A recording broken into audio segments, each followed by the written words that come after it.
Allergy, नाक बंद होना, छींके आना, नाक से पानी आना, मौसम चेंज होने पे प्रॉब्लम होना, जैसे नहाके निकले उसके बाद छींके आना, कुछ ठंडा खाएं या फिर कुछ मीठा खाएं उससे प्रॉब्लम होना, ये सारी की सारी प्रॉब्लम्स फ्रेंड्स आपको या आपने अपने परिवार में, अपने रिलेटिव में किसी ना किसी को फ्रेंड्स में देखी होंगी।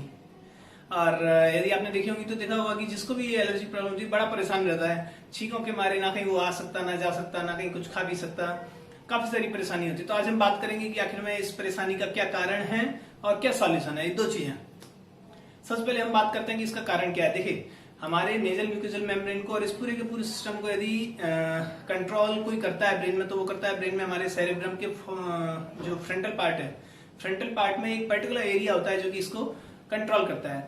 जब बहुत सारे स्कैन्स निकाले गए, ब्रेन स्कैन्स निकाले गए, तो ब्रेन स्कैन्स में देखा गया कि एक पर्टिकुलर टाइम की रिएक्शन पे उस एरिया में एक्टिविटी पाई गई, और उस एक्टिविटी जब पाई गई उस पर्टिकुलर टाइम की रिएक्शन को नाम दिया गया द स्टिंक्ट। स्टिंक्ट मीन्स कैडेवरस स्मेल और अनप्लीजेंट स्मेल।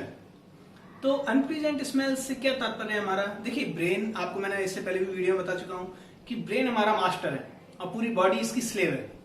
मास्टर जैसा बोलता है वैसा बॉडी काम करती है। ब्रेन ने बोला हाथ उठाओ तो मैंने हाथ उठाया, ब्रेन ने बोला कि ये वाला हाथ उठाओ तो मैंने हाथ उठाया, ब्रेन ने बोला हाथ को आगे लेके आओ तो मैंने हाथ लाया।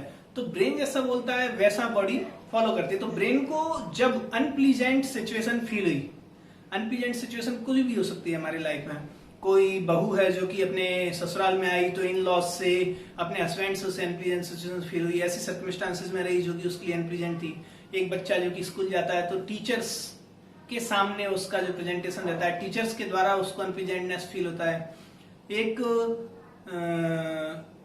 लड़की है, लड़की अपने रिलेशंस में अनप्लीजेंटनेस फील कर रही है। जहां भी कहीं भी हमारे लाइफ में ऐसी सिचुएशन आती है, देखिए ये प्रॉब्लम है हमारे लंग्स की, आप समझ रहे हैं, और लंग्स को मेडिकल टर्म में दूसरी लैंग्वेज में ट्री ऑफ लाइफ बोला गया है। तो इसको ट्री ऑफ लाइफ बोला गया है, तो उसका क्या कारण है? उसका कारण ही है क्योंकि ये पूरी लाइफ को सुचारू रूप से चलाने में सबसे ज्यादा इंपॉर्टेंट ऑर्गन है द लंग्स।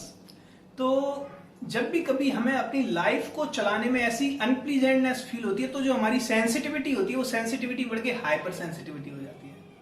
गेटिंग? तो जो मेरी सेंसिटिविटी थी कि कोई ने मुझे मारने आया तो मैंने हाथ को आगे उठाया बचाने के लिए, अपने डिफेंस में, दैट इज सेंसिटिविटी। कोई दोबारा से मारने आया, मैंने फिर से हाथ उठाया आगे बचाने के लिए, दैट इज माई सेंसिटिविटी। कोई तीसरी बार आया तो मैंने हाथ उसमें दोबारा से मार भी दिया, दैट इज माई सेंसिटिविटी। लेकिन जब बार बार ऐसा होगा तो जैसे ही वो इंसान मुझे दूर से भी आता हुआ दिखेगा, उसके लिए मेरी बॉडी में हाइपर सेंसिटिविटी डेवलप हो जाएगी। मीन्स दूर से भी आता हुआ वो दिखेगा तो मुझे लगेगा अरे अरे आगे अब इससे पिटाई होगी, अब इससे लड़ाई होगी, अब इससे फाइट होगी। तो वो जो हाइपर सेंसिटिविटी है कि दूर से देख के मेरी बॉडी ना रिएक्ट करना चालू कर दिया कि मुझे खुद को तैयार करना है, खुद को एक्ट करना है, खुद को इससे बचाना है, हाइपर सेंसिटिविटी डेवलप हो गई उस नॉर्मल सेंसिटिविटी की जगह। सेम विद दैट, जब भी कभी लाइफ में ऐसी सिचुएशन चलती है जहां पर हमें इस तरीके की सिचुएशन देखने को मिले तो बॉडी में हाइपर सेंसिटिविटी उस चीज के लिए डेवलप हो जाती है, और उस चीज के लिए हाइपर सेंसिटिविटी में बॉडी पे रिएक्शंस के तौर पर सर्टेन एलर्जेंस जो कि हमारी बॉडी के लिए हार्मफुल है, बॉडी माइंड उन सर्टन हार्मफुल सब्सटेंस के लिए भी बॉडी में हाइपर सेंसिटिविटी क्रिएट कर देता है।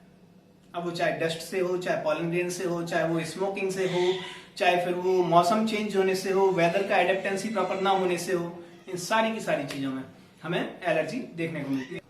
अब बात करते हैं फ्रेंड्स हम ट्रीटमेंट की। देखिए, जनरल ट्रीटमेंट में आपने पता है आपको कि जैसे ही हम आज टैबलेट लेंगे, आज हमारी एलर्जी, आज हमारी जो सर्दी खांसी जुकाम या छींकें जो हमें आएंगी वो छींकें बंद हो जाएंगी।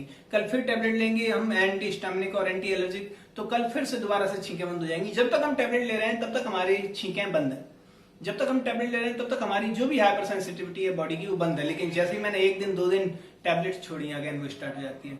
इसके बेस्ट ट्रीटमेंट के लिए आप किसी भी अच्छे होम्योपैथी डॉक्टर से कंसल्ट करें, और वो आपकी पूरी केस टेकिंग आधा एक घंटा आपको देके पूरी एक घंटे तक केस टेकिंग लेके आपके उस कॉज को पकड़ेगा कि what is your sensitivity which turns into hyper sensitivity. वो उस कॉज को पकड़ेगा, वो कॉज को पकड़ने के बाद उसको उस ब्रेन के लेवल से रिजॉल्व करेगा जहां की उस सेंटर से वो गड़बड़ी हुई है। तो मुझे लगता है कि जिसको अपन बोलते हैं रूट कॉज से प्रॉब्लम खत्म करना, जड़ से प्रॉब्लम खत्म करना, वो आपकी हो सकती है बड़े इजीली। काफी सारे ब्यूटीफुल रिजल्ट्स हमारे पास इनमें से। एक मैंने अभी रिसेंटली वीडियो जो बनाया मैं आपको अपलोड करता हूँ, देखिए प्लीज। मेरा नाम रंजना ओझा है, मैं 28 साल की हूँ। मुझे कल्पना क्लिनिक होम्योपैथिक का पता चला था और मैं 13 अगस्त से आ रही हूँ यहाँ पे। क्या प्रॉब्लम थी आपको? मुझे सर्दी जुकाम, छींके आना, हर टाइम एलर्जी की प्रॉब्लम थी मुझे। ये कब से और है? अब मुझे कोई प्रॉब्लम नहीं। कब से थी आपको ये प्रॉब्लम मुझे 2015 से है और अब मुझे जाके पूरी तरह से रिलीफ है? पूरी तरह से ठीक हो। सुबह उठ के जो छींकें आती थी, वो सारी प्रॉब्लम सॉल्व हो नाक गई, बहना, वो सब solve सिर में हो गई। दर्द, सारी प्रॉब्लम सॉल्व हो गई यहाँ कैसी कोई प्रॉब्लम नहीं है? नहीं। Thank you. इसके अलावा आपको जो भी कोई भी क्वेरी है, कुछ भी है, कमेंट करना नीचे, मैं उसका रिप्लाई करूंगा। Thank you.